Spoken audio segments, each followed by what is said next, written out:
sector de la minería se encuentra en huelga indefinida desde el pasado 30 de mayo para protestar contra el recorte del 63% de las ayudas al carbón para este año. Los mineros siempre somos pacíficos, lo único que hacemos en estos momentos es defender nuestro puesto de trabajo, defender las comarcas mineras y defender Asturias en general. El ministro de Industria, José Manuel Soria, considera que es imposible atender las reivindicaciones del sector minero y elevar las ayudas presupuestadas para 2012, ya que el gobierno, según dice, no tiene margen de maniobra para modificar esta partida. Lo sé muy bien de lo que habla el gobierno cuando dice que no hay ningún sector en los presupuestos generales del Estado que tenga 656 millones de euros. Es decir, es que no hay ningún sector. Con todo esto, los mineros iniciaron el pasado 22 de junio la llamada Marcha Negra, donde recorrieron más de 400 kilómetros hasta llegar a Madrid para manifestarse frente al Ministerio de Industria. ¡Esos nos tienen que escuchar desde aquí! ¡Fuerte! ¡Fuerte, cojones! La manifestación terminó con enfrentamientos entre la policía y algunos mineros.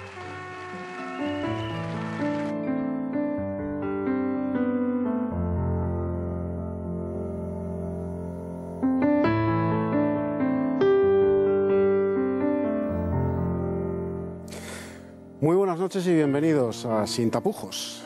Una vez que la marcha negra de los mineros haya abandonado la capital de España, dejando, por cierto, un rastro de sangre de 70 y tantos heridos, 33 de ellos policías, nos acompaña esta noche en Sin Tapujos un minero, hijo de minero, alcalde de la localidad minera de la provincia de Palencia, Velilla, del río Carrión, y además miembro del Partido Popular, con lo cual vivirá una esquizofrenia muy personal de la que hablaremos con él a lo largo del programa de hoy, debido a la política de su partido, del Ministerio de Industria de su partido, para con el sector minero, que ha provocado la marcha negra sobre Madrid, repito, que ha dejado un rastro de violencia verdaderamente tremendo.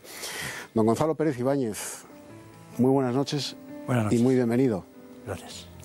Bueno, la violencia tremenda que ha acompañado a los mineros desde el siglo XIX hasta nuestros días, pero que en las circunstancias actuales se ha desarrollado al modo revolucionario decimonónico del primer tercio del siglo XX.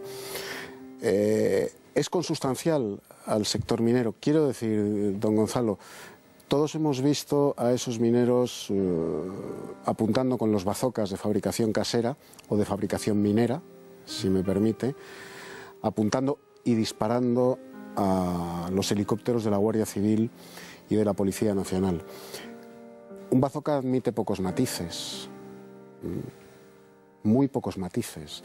No hay apenas capacidad ni posibilidad de dialogar respecto a lo que se pretende, porque cuando un minero embraza un bazooka y apunta a un helicóptero de la Guardia Civil, lo hace sencillamente para matar. Sencillamente para matar. Porque si ese proyectil impacta en el helicóptero de la Guardia Civil, la tripulación está muerta. Ahí no hay bromas, ni matices, ni segundas intenciones. Bueno, la verdad que cuando hablamos de actividad minera, de cómo reacciona la gente, yo creo que lo que decías al principio, Eduardo, es, digamos, una actividad muy arraigada, digamos, en las comarcas mineras, y cuando atraviesa una situación como la de ahora, digamos, donde se pone en peligro la supervivencia del sector, la gente que está tan arraigada al territorio hace, digamos, de eso una lucha. Como bien decías ahora, esa lucha se excede en muchísimos de los casos, casi no se puede controlar porque está fuera del alcance y del control de los sindicatos, que la mayor parte de las veces... ¿Cómo que está fuera del control de los sindicatos? Bueno, la verdad que cuando a la gente... No, perdón, don Gonzalo, fuera del control de los sindicatos, de ninguna manera. Los sindicatos han sido principales protagonistas de las movilizaciones de los mineros, han pastoreado las movilizaciones de los mineros, los han traído a Madrid y han consentido, han mirado para otro lado, en el mejor de los casos, cuando esa violencia revolucionaria decimonónica se ha desarrollado en la España del siglo XXI.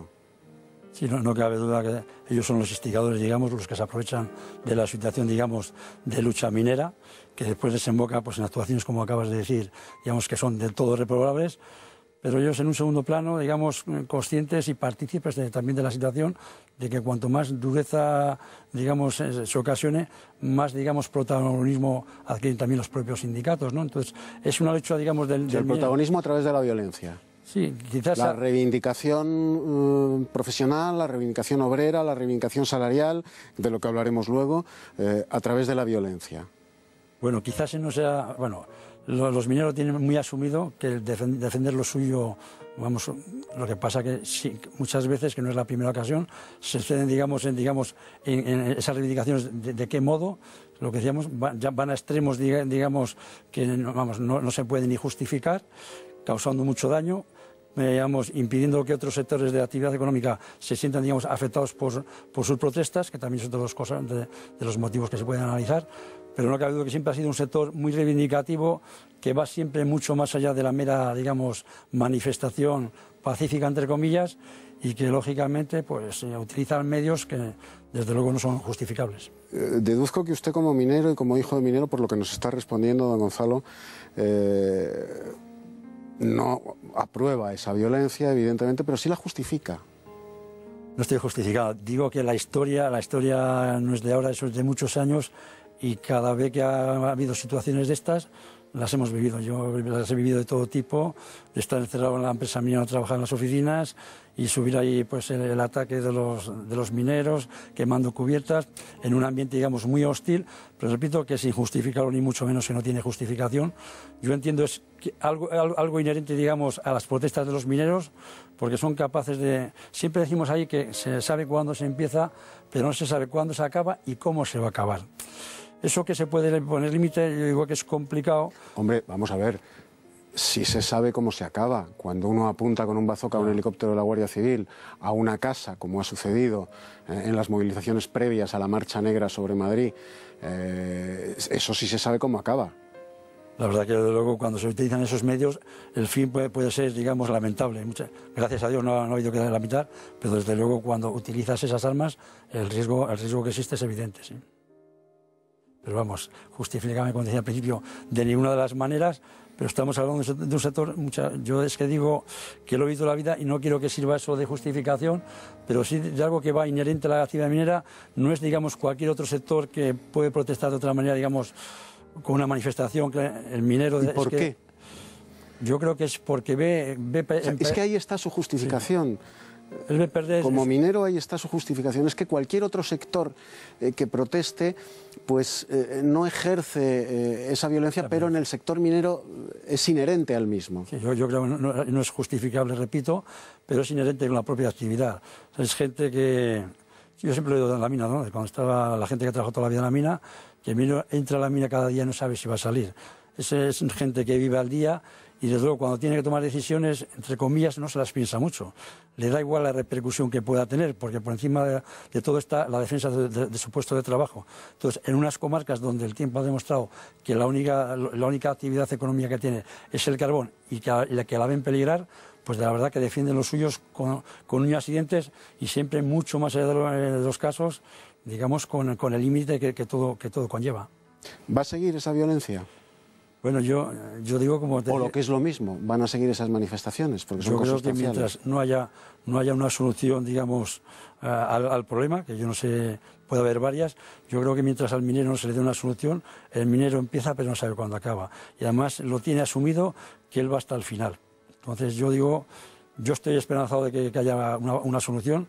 Yo creo, sinceramente, me toca aquí en dos facetas: el conocimiento del sector minero que he trabajado y vivido, mi faceta de alcalde, y yo lo que estoy viendo es que la solución tiene que llegar, porque si no, la actividad de las manifestaciones cada vez van a ir a más. Hablaba usted antes, don Gonzalo, de los sindicatos. Los sindicatos en las dos legislaturas de José Luis Rodríguez Zapatero estuvieron muy callados en el sector minero. Muy callados. La protesta organizada estos últimos días se origina precisamente en un plan de recortes aprobado por el gobierno de José Luis Rodríguez Zapatero, que el gobierno del PP no ha hecho más que implementar. ¿Por qué estuvieron tan callados? Bueno, ¿son también correa de transmisión de la izquierda en los pozos mineros? No cabe duda que digamos, es de su cuerda, ¿no? Es curioso, lo comentamos muchos los alcaldes y tal, no entendemos como en el 2010, cuando el Real Decreto, digamos, con el visto bueno del gobierno, de Zapatero, da por bueno, digamos, que a la minería se la fije una fecha de función, que es el 2018, y lo que sorprende es que los sindicatos en ese momento no saldrían a la calle para defender, digamos, la supervivencia del sector más allá de 2018. Es una cosa que siempre nos ha llamado, digamos, la atención, el por qué ahora con tanta vehemencia, como todo suena a recortes y todo es bueno sumarse a la fiesta y todo es crispar y todo es desgastar, que es un poquitín el objetivo que se pretende con todo esto, ¿no? La situación del país es la que es, el gobierno lo obliga a tomar medidas en todos los sectores, nos duela o no nos duela, esto, como yo digo siempre, acaba tocándonos a todos. Y la verdad, pues oye, es un caldo de cultivo que una manifestación minera y una lucha minera, encontrar los sindicatos, pues en esa lucha encuentran su amparo y el caldo de cultivo, porque entre comillas el trabajo se lo están haciendo otros. Resulta también curioso que el nieto del picador, Víctor Manuel, no tocara la guitarra con el plan del PSOE, no acudiese a las cuencas mineras a levantar a los mineros contra José Luis Rodríguez Zapatero y sus recortes a las subvenciones en el sector de la minería. Estaba muy callado cuando José Luis Rodríguez Zapatero aprueba esos recortes impuestos, todo hay que decirlo, desde Bruselas. Sí, no cabe. Y sin embargo ahora todo ese viejo mester de progresía ha salido, esa izquierda de la Hoz y el Martini, han salido a recibir a los mineros en Madrid y a hacerles de palmeros. Sí, es lo que buscan, ¿no? Lo que decía antes, cuando tú tienes un sector movilizado, como es el minero, que yo entiendo que nada tiene que ver con cualquier otro sector a la hora de movilizarse, todos los partidos de izquierda, estos que siempre están apoyando, digamos, a los partidos de izquierda, encuentran cobijo, con su sola presencia, digamos, tratan de aprovecharse de la situación y, como siempre, el único objetivo de fondo pues es desgastar al gobierno que está ahora, al partido que está en el gobierno, desgastándole pues con las medidas que le obliga, digamos, a tomar la situación actual y que, lógicamente, el único objetivo que se pretende es desgastarlo, lógicamente. Entonces, todo que sea sumar y, digamos, ir metiéndole problemas al sector y con apoyos y sin ayudas, pues, lógicamente, tiene que estar ellos satisfechos de que alguien les esté montando, entre comillas, la fiesta, y yo lo único que tengo que es ir a acudir para que haya más gente. Usted es alcalde del Partido Popular. Sí. Se moverá usted en una esquizofrenia personal y política, yo imagino que dura, porque como alcalde del Partido Popular, como minero y como hijo de minero, usted está actuando en contra de la opinión política de su partido, de su gobierno. Sí, nosotros lo que defendemos, y yo creo que el partido lo tiene que entender, es la defensa de los intereses de nuestro municipio, ¿no? Somos conscientes que toda la actividad económica de nuestros municipios, de toda nuestra comarca, funciona el 85% en torno a la actividad minera. Es lo único que tenemos. Los planes de carbón que han habido durante 12 años, que servían o estaban concebidos como una alternativa y una creación de empleo al carbón, el tiempo ha demostrado que no ha sido así, lo cual viene a demostrar la clara dependencia que esos territorios tienen de la actividad minera. Yo lo saco fundamentalmente porque entiendo que son comarcas que están, digamos, geográficamente muy aisladas, digamos, de las comunicaciones, donde durante estos 12 años prácticamente han ido empresas de fuera que vengan a montar su actividad en esas comarcas, con lo cual lo único que te deja es la actividad minera. Entonces entendemos que en un panorama energético que se está debatiendo, donde la dependencia, digamos, del país en el 85% aproximadamente es de la energía del exterior, el que tengas una energía, digamos, autóctona, como es el carbón nacional, yo entiendo que dentro de ese mix energético cabría contemplar, digamos, que ese carbón tenga su espacio, que es lo que venimos reclamando. Vamos a ver, don Gonzalo, de esto no tiene la culpa nadie más que la madre naturaleza. ¿Qué le vamos a hacer? El carbón español es tan malo, tan pobre en cualidades y calidades, que no lo quieren ni los Reyes Magos para ponérselo a los niños malos en Navidades. ¿Por qué hay que seguir manteniéndolo? Bueno, malo no es. Yo creo que lo que no es rentable ni competitivo con el carbón del exterior. No. La calidad del carbón tanto de la olla como antracita, no es que sea de peor calidad que la del extranjero. El problema fundamental es, digamos, la falta de competitividad, porque estamos hablando que el carbón de Sudáfrica, de Ucrania, de Rusia, fundamentalmente viene de explotaciones a cielo abierto, donde los costes, digamos, de extracción son mínimos.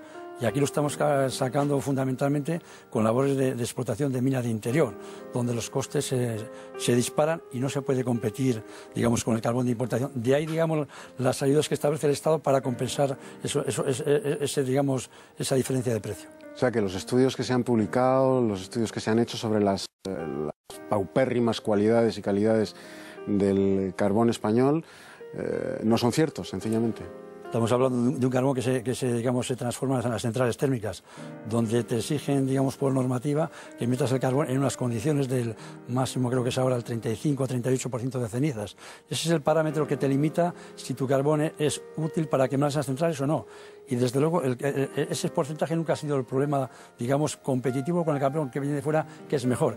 Es únicamente un criterio de precio, de que el de fuera hasta no hace mucho tiempo, que no es el caso en estos últimos años, donde el carbón autóctono es más competitivo que el internacional.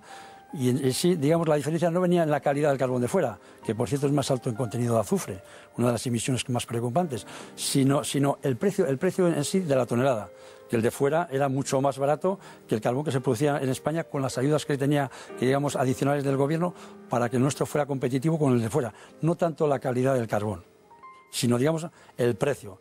Lógicamente, una empresa que produce electricidad al transformar el carbón, lo que busca es el mejor precio. Si el mejor precio me da el carbón de fuera, que es más barato que el que tengo a pie de central, eso es, claro, es evidente. Yo gasto el más barato, que es el que me va a dejar más beneficios. Entonces, si no puedo competir con el carbón que tengo aquí, con el que viene de fuera, el gobierno entonces establece un régimen de ayudas para que ese carbón autóctono sea competitivo con el carbón que nos viene de fuera. Ahora en la actualidad y en estos últimos años lo viene siendo. Las ayudas continúan, porque si en el momento que esas ayudas a las empresas se reduzcan, automáticamente la actividad minera se muere, si no hay ese tipo de ayudas que puedas competir. Y eso es otro problema añadido, que es que lo que yo creo que no se tiene muy en cuenta. Ahora tenemos un problema de competitividad con el de fuera. Si por circunstancias que Dios no lo quiera hay que cerrar las explotaciones mineras, las centrales técnicas van a seguir quemando carbón de fuera. Y cuando el empresario de fuera vea que no hay competencia, digamos, aquí nacional, carbón autóctono, el precio que vamos a tener que pagar será el que nos impongan. Porque aquí ya no lo tenemos. Entonces yo también siempre entendemos que el carbón, digamos, autóctono, con esa ayuda adicional del gobierno, lo que hace es un poquitín de equilibrio, digamos, con el carbón de importación, porque si no, cuando no haya carbón autóctono, desde luego el precio del carbón de importación no va a ser el que es en la actualidad, lógicamente. Entonces, todo el mundo está equivocado menos los mineros. No, yo digo que el problema no es la calidad del carbón. Porque tenga en cuenta que prácticamente en estos momentos el 90%, el 95% de la producción de carbón va a centrales térmicas.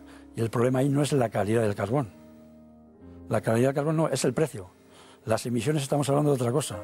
Además, concretamente, la central térmica que tenemos nosotros en nuestro municipio es una instalación pionera en España, donde se ha acoplado una planta desulfuradora que elimina el azufre y el carbono. Entonces, es pionera en toda España, que según el acuerdo de Kioto, que establecía que en el 2015 todas las centrales térmicas tenían que estar dotadas de sistema o tendrían que cerrar.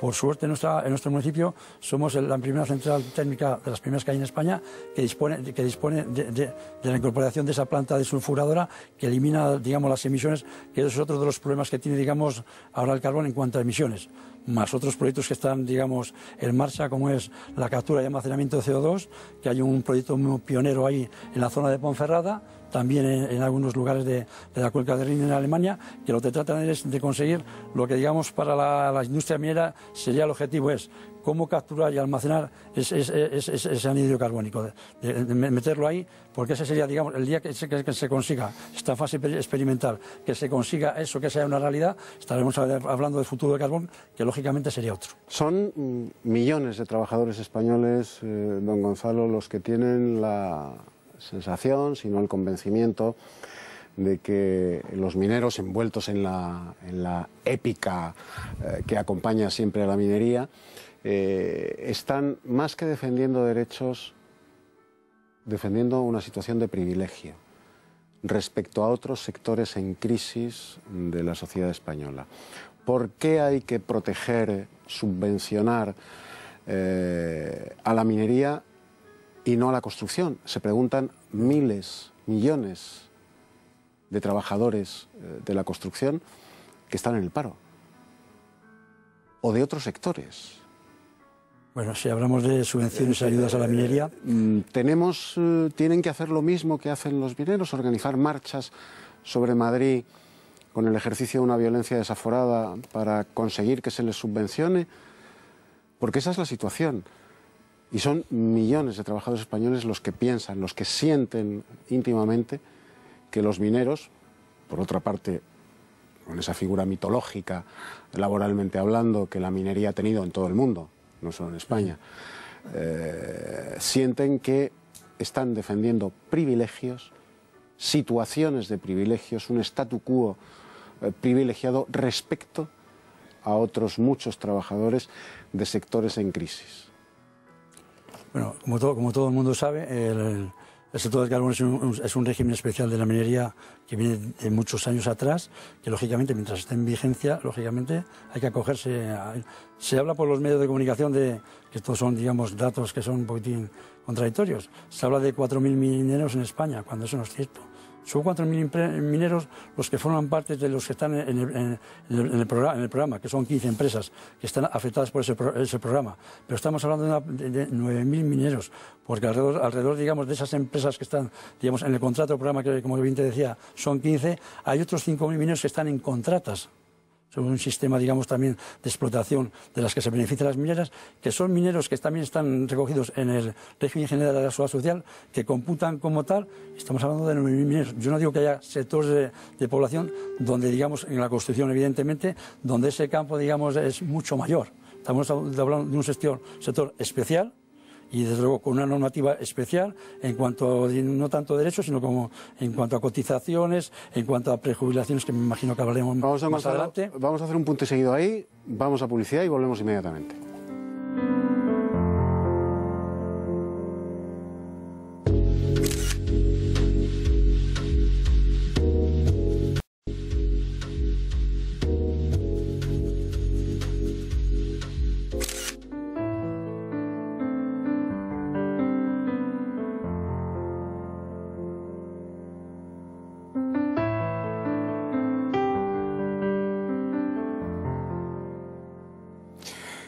Seguimos en Sin Tapujos con Gonzalo Pérez Ibáñez, minero, hijo de minero y alcalde de la localidad palentina de Velilla del Río Carrión, en la cuenca minera, cuenca carbonífera, Gonzalo, de la provincia de Palencia. Y como aquí, Gonzalo, hablamos sin tapujos, antes de irnos a publicidad estábamos comenzando a hablar sobre los privilegios, que no derechos, que están defendiendo, privilegios transformados en derechos, que han dado un statu quo a los mineros muy especial, envidiable por parte de trabajadores de otros sectores en crisis. Y me comentaba en el tiempo de publicidad, hablamos sin tapujos, Gonzalo, ese es el peligro de hacer comentarios cuando está emitiéndose la publicidad. Me comentaba Gonzalo Pérez Ibáñez, repito, hijo de minero, que los mineros de la generación de su padre, don Gonzalo, pues hoy hubieran corrido a gorrazos a los mineros de la actualidad, a los mineros que ayer estuvieron en Madrid, porque para sí hubieran querido las condiciones sociolaborales, socioeconómicas, higiénicas, médicas de la mina. Su padre, hay que decirlo, murió con 43 años de silicosis. Pero esto en la mina hoy, gracias a Dios, a los avances de la medicina y a la mejora indiscutible de las condiciones y de la calidad de vida, esto hoy ya no pasa. Bueno, yo digo que envidiarían las condiciones de las cuales disfrutan hoy.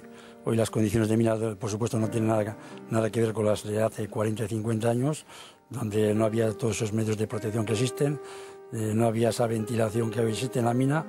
Y esto añadido a, digamos, a las prejubilaciones que hacen que el minero se jubile con anterioridad a la, digamos, a la edad que le hubiera correspondido, no cabe duda que eso no da lugar, digamos, a que la persona adquiera la enfermedad profesional que es en el desarrollo de la minería, que es la silicosis. Pero todo ello, como bien decía antes, por las condiciones, digamos, mejorables que ha habido en toda la explotación minera, que no cabe duda que nada tienen que ver. Yo te decía que lógicamente la actividad, la verdad, vamos, yo creo que se volverían a morir. Pero entiendo que, oye, esa es una mejora que ha conseguido, que redunda en beneficio y que, vuelvo a repetir, estamos hablando de un régimen especial que a lo mejor ahora por las condiciones, digamos, de modernización de explotaciones, a lo mejor no es tan especial como fue hace 40 o 50 años. No, sí, sigue siendo un sector tan especial, Gonzalo. La prueba es que desde el tardofranquismo hasta hoy no ha habido ningún gobierno, fíjate hasta dónde me remonto, hasta el tardofranquismo, tiempos de Unosa, no ha habido ningún gobierno que se haya atrevido, por todo lo que envuelve al minero, a la minería, que se haya atrevido a ordenar el sector con la muerte del mismo, la muerte anunciada del sector. No ha habido ningún gobierno en España desde el tardofranquismo que se haya atrevido a emprender esa reconversión. Y la prueba evidente, algo que a mí me sorprende enormemente, es que hay mineros de 20 años. Pero ¿cómo puede haber mineros de 20 años en un sector que está condenado a desaparecer? Yo creo que eso es consecuencia un poquitín de la situación actual de crisis que hay, porque de unos años acá prácticamente no entraba gente a la mina, lo que pasa es que las circunstancias actuales son las que son y la gente que no tiene trabajo más en aquellas comarcas, estamos hablando de unas zonas que de 20 años para acá han perdido un 20% de población, desde que la minería ha ido en decaimiento. Entonces, cuando hablas, Eduardo, de que por qué ningún gobierno, es que es complicado. Yo te estoy hablando de una zona, de un municipio mío que conozco, con una actividad minera, digamos, de explotación, que no es comparable con la de León y mucho menos con la de Asturias, donde, digamos, yo te estoy hablando que mi municipio tiene una gran dependencia del 85% de la actividad minera en su actividad económica. Imagínate, porque no solo es la más o menos gente que puede trabajar en mi municipio. Estamos hablando de grupos de centrales térmicas que queman carbón de importación, que queman el carbón que se produce en la cuenca leonesa. Entonces estamos hablando de muchas comarcas. Si esto lo trasladamos a la vecina León, donde la actividad minera León es hemos llegado a León. Bien, yo te voy a mencionar un nombre al que llaman el capo di capi. Victoriano Alonso. Vitorino Alonso. Bueno, ¿son conscientes los sindicatos y los mineros que le están haciendo el juego al patrón de patronos? Bueno, yo entiendo, primero entre comillas, que el favor se le está haciendo digamos, el eslabón más el que sufre, digamos, ese posible cierre, que es el trabajador que se queda sin su puesto de trabajo en unas comarcas que prácticamente no tenía otra salida de futuro. Entonces, el primero que lo está sufriendo en sus propias carnes, digamos, es el minero y es el que defiende. Que de esa lucha del minero que hemos comentado anteriormente, tan encarnizada y tan violenta, no cabe duda, se está beneficiando lógicamente el empresario. Bueno, hay 14 empresarios más, otros 13 empresarios más. De esa lucha, evidentemente, lógicamente, son los mineros los que, entre comillas, se están sacando sus propias castañas de fuego, pero no cabe duda que también le están ayudando al empresario. Vamos a ver, todos desde un punto de vista humano lo entendemos. Cuando uno trabaja en un sector que sabes que está condenado a desaparecer, te agarras a un clavo ardiendo. Pero más allá de esa primera reacción, ha habido tiempo suficiente para que la gente se recicle. Por eso te citaba yo antes mi sorpresa ante los mineros de 20, 21, 23, 25 años. Ser minero es un chollo, económica y laboralmente. Bueno, ya no es tan chollo. ¿Cómo que ya no es tan chollo? Sigue siéndolo, pero no tanto como hace cuánto. No, porque me estás hablando del chico ese con 20 años que no te encaja que se pueda, digamos, meter en una mina ahora.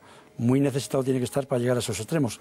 La gente tiene la idea de que es un trabajo durísimo, que efectivamente lo es, sí, aunque la situación haya mejorado, pero que además está muy mal pagado, y eso sencillamente no es verdad. Sí, es verdad. O no ha sido verdad hasta hace muy poco. Matizo. No, es que en la mina, Vamos, tenemos una leyenda negra cuando hablamos de minería y pensamos que todos, cuando los artículos de prensa que salen, que todos los prejubilados cobran 2.100 euros. Y yo siempre me gusta poner, vengo del mundo del fútbol, y siempre me gusta poner ejemplos que digamos para aclarar un poquitín. En el Real Madrid Ronaldo cobra lo que cobra, después hay otros 4 jugadores que cobran poco menos que él y hay un 50% que cobra la mitad. Esto trasladado a la actividad. Sí, pero esa mitad es un muy buen sueldo, ¿eh? Yo te puedo asegurar, Eduardo, que llevo 30 años en el sector, desde mi puesto, digamos, de administrativo, y lo que sí te puedo decir, y te comentaba también antes, es que hace 20 años y 15 años se cobraba más que ahora. Es que las condiciones de trabajo han cambiado. Los empresarios que tienen que ser competitivos ya no pagan lo que pagaban. ¿Cuánto gana un minero? Claro, un minero en activo. Un minero en activo, es que dependiendo, Eduardo, es que... Con un régimen laboral, el común. El régimen laboral común. El común no te pasa de 1.500 euros, el común. Hay categorías barrenistas y picadores que, digamos, son los que están más expuestos, digamos, a los desprendimientos, no tanto a la silicosis, en los puestos de máximo riesgo, que estamos hablando de mineros que te cobran a 2.000, 2.300 euros. No te cobra más. Por eso te decía antes, Eduardo, que es que la situación, digamos, económica de lo que se cobraba antes de hace 20 y 15 años, en nada tiene que ver con lo que se está cobrando de 5 años para acá, en nada. Estamos hablando de, prácticamente para que la gente, el espectador lo pueda entender, estamos hablando de un 50%, casi en la mayoría de los casos, de reducción. Y me podrás decir, y con un 50% de reducción, ¿cómo es que la gente va a la mina?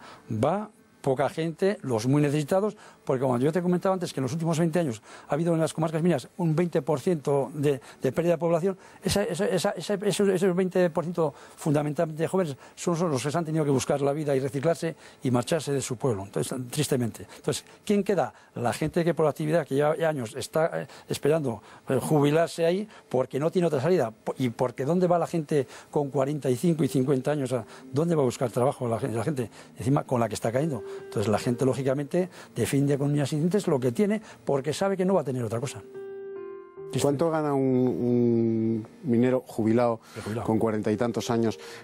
Todos conocemos, por ejemplo, la zona de Asturias.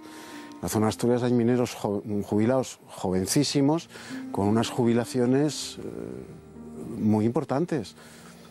Pues yo te hablo de mi comarca palentina y de la vecina León, que tenemos un tratamiento, digamos, al nivel de prejubilaciones similar. Desconozco la de Asturias, aunque estoy con lo que acaba de decir, que sé que está por encima, porque lo que les queda a los prejubilados es el 85% del bruto, cuando tengo entendido, si mis informaciones no son erróneas, de que en Asturias llega al 100%. Todas esas subvenciones que se han ido dando y que se van a terminar, por mucho que los mineros desarrollen toda la violencia que quieran, por mucho que hagan tronar a Santa Bárbara, patrona de los mineros, las subvenciones se van a acabar. ¿No ha habido tiempo a lo largo de estos años para buscar otras fuentes de vida, otras fuentes económicas, para reciclarse, en definitiva, con el dinero que se les ha dado? Bueno, aquí hay un tema que son 2 planes de carbón, del 1998 a 2005 y de 6 al actual, que acaba el 31 de diciembre, donde el objetivo que se pretendía en esos planes del carbón era revitalizar las comarcas, buscar una alternativa al carbón. Entonces, con diferentes actuaciones.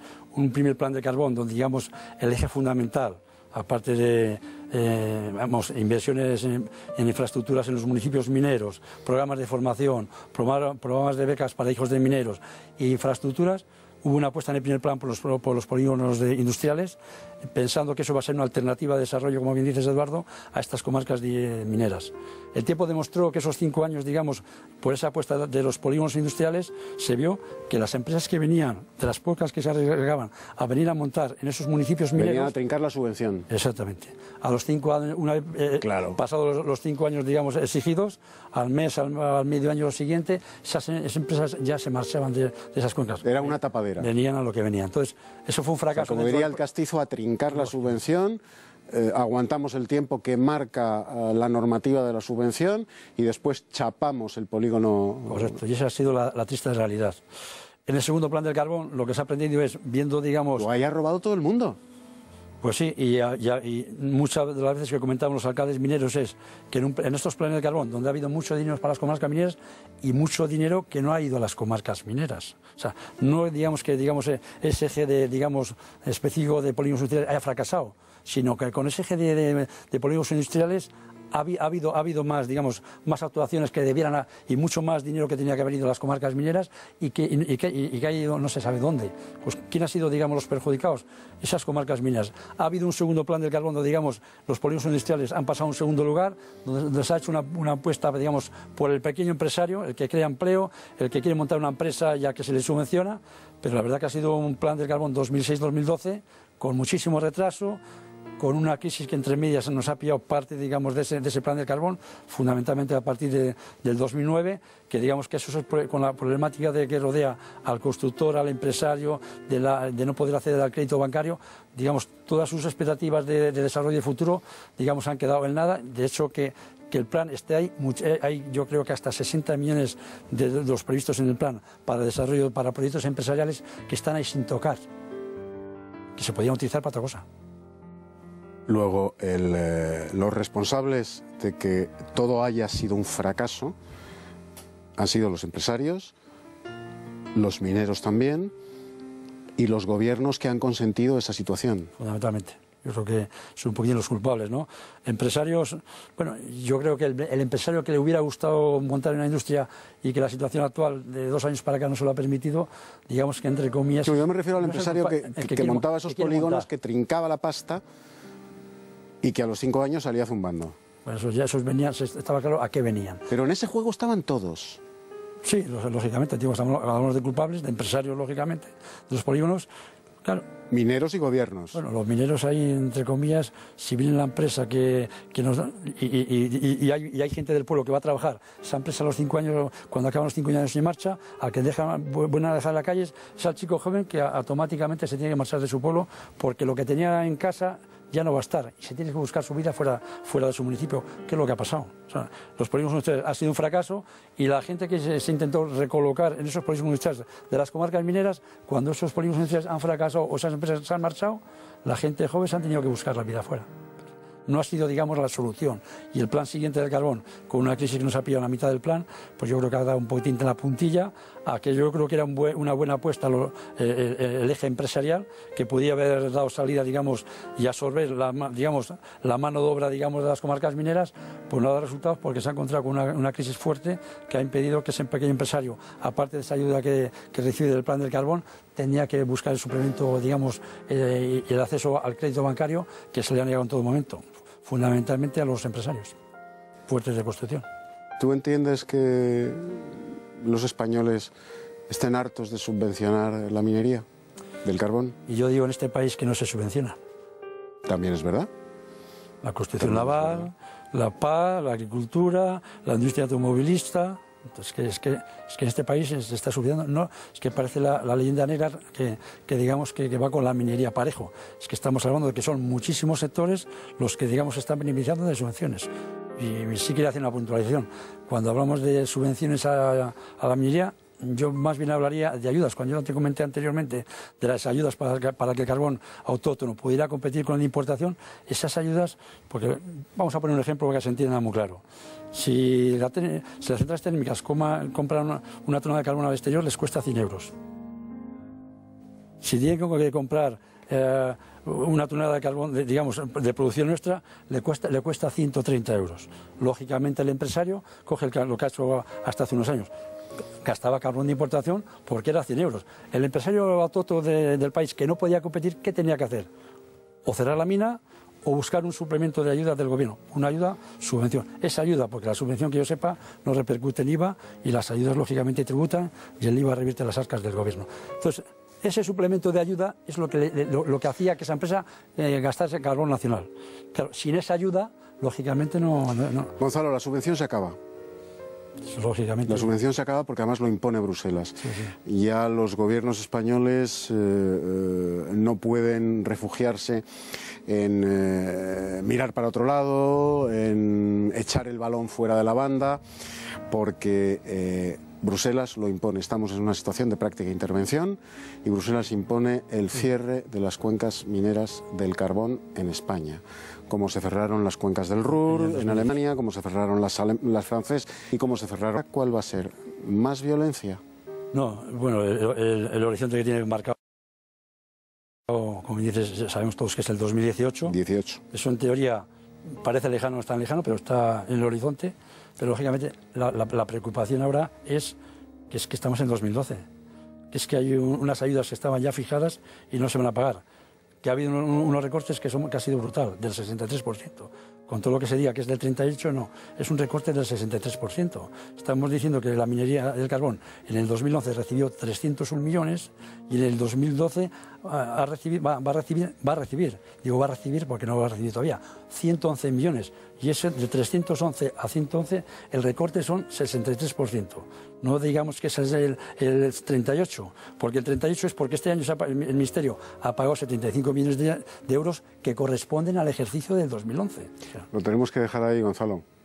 Muchísimas gracias por haber atendido la llamada de Sin Tapujos. Gracias, un abrazo. Bien.